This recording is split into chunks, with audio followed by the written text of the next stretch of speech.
అరుణయోగ castor oil, అరుణయోగ ఆముదం అండి.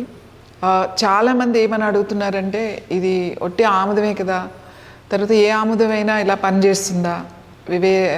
మేము ఆముదం రాసుకుంటున్నామండి, చాలా ఆముదం, కానీ మీరు చెప్పినట్టుగా మాకు పనిచేయట్లేదు అని అంటున్నారు. కానీ ఇందులో 80% ఆముదమే ఉంటుంది. ఈ ఆముదం కూడా ప్రత్యేకంగా అంటే ఆ గింజల్ని కూడా సెలెక్ట్ చేసుకోవడం, ఆముదం గింజల్ని సెలెక్ట్ చేసుకోవడం చాలా ఇంపార్టెంట్. వాటికంతటా స్వయంగా పెరిగిన ఆముదాలు ఏవైతే ఉన్నాయో వాటినే కొన్ని ఏరియాల్లో మనం కలెక్ట్ చేసుకోవడం జరుగుతుంది. దాని ద్వారా ప్రత్యేకమైన పద్ధతిలో దీన్ని తయారు చేయడం, వండడం జరుగుతుంది. థర్డ్ స్టెప్ ఏంటంటే 80% ఆముదం ఉంటుంది, మిగతా 20% వేరే హెర్బల్తో తయారు చేసినటువంటి దీంట్లో ఉంటుంది.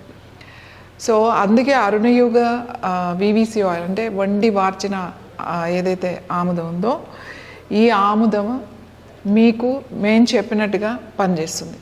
ఈ ఆముదం మీరు ప్రతిరోజు కూడా అన్ని ఏజ్ వాళ్ళు వాడచ్చు. తగిన మోతాదులో మేము చెప్పినట్టుగా వాళ్ళకి ఉన్న సమస్యలను బట్టి ఎక్స్టర్నల్గాను ఇంటర్నల్గా కూడా ఇది వాడచ్చు. ఇంటర్నల్గా ఎలా వాడాలి అని అంటే వాళ్ళకున్న సమస్యలను బట్టి మేము చెప్తాము. ఎక్స్టర్నల్గా ప్యాక్ నొప్పులు కానీ ఎక్కడైనా ఇరిగిపోయినా లేకపోతే ఏమైనా కంతులు లాంటివి ఉన్నా అలాంటి వాటి అన్నిటికీ కూడా ఇది ప్యాక్ లాగా వేసుకోవచ్చు.